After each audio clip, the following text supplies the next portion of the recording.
Salut, c'est Jean-Christophe. Alors dans cette vidéo, pourquoi est-ce que vous auriez intérêt à quitter votre emploi dès que possible? On est sur le site d'Angkor Wat, à Siem Reap, au Cambodge.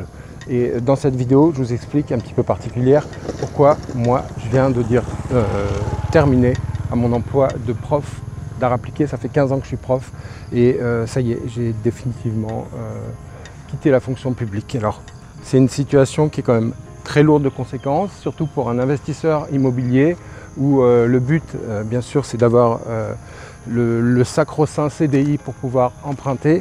Donc ça veut dire plus de prêts, en tout cas à moyen terme. Ça veut dire plus de vacances scolaires, puisque les profs ils sont largement connus pour ça, pour leurs congés payés. Ça veut dire plus de, à la fin du mois, le 27, plus de mon salaire qui tombe. Plus la sécurité de l'emploi. Alors pourquoi est-ce que j'ai pris cette décision? On en parle tout de suite. Bon, d'une part, parce que j'ai ma femme qui est malade, et donc tout le temps que je passe au lycée, c'est du temps que je ne passe pas à la maison, c'est du temps que je ne passe pas avec mes enfants. Et il y a un moment où il faut faire des choix, et c'est des choses que je n'ai pas envie de regretter.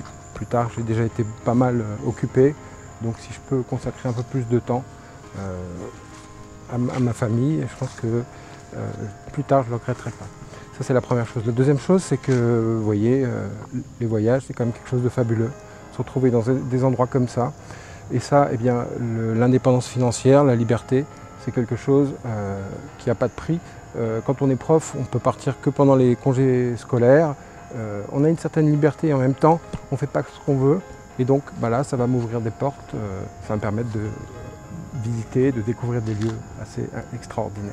Alors, la difficulté, c'est de quitter sa zone de confort quand elle n'est pas tellement confortable, qu'elle est acceptable. Finalement, prof, on n'est pas si mal.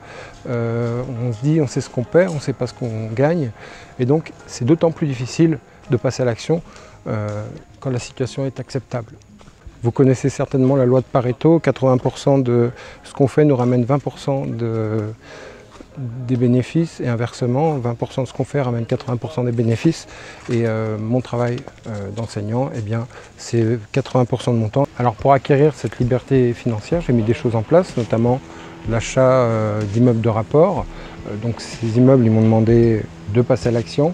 Ils m'ont demandé de l'énergie aussi parce qu'il a fallu que je les rénove, il a fallu que j'y passe quelques week-ends, quelques soirées, pas mal de soirées.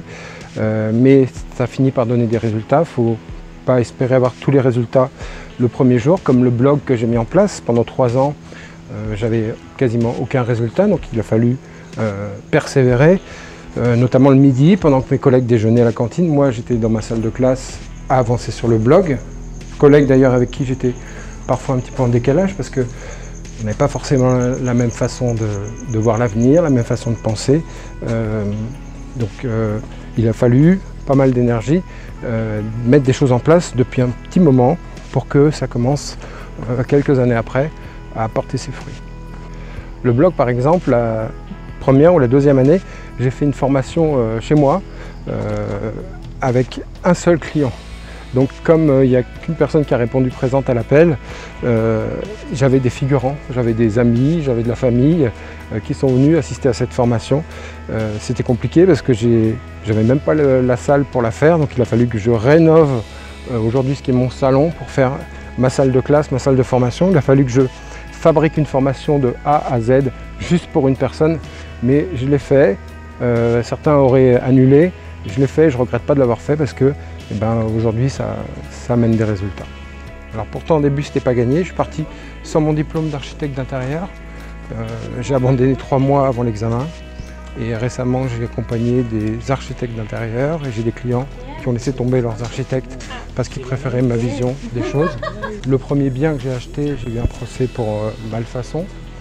Le premier immeuble que j'ai voulu acheter, on a fait 6 banques, c'est la 7e qui a accepté, donc on a essuyé 6 refus.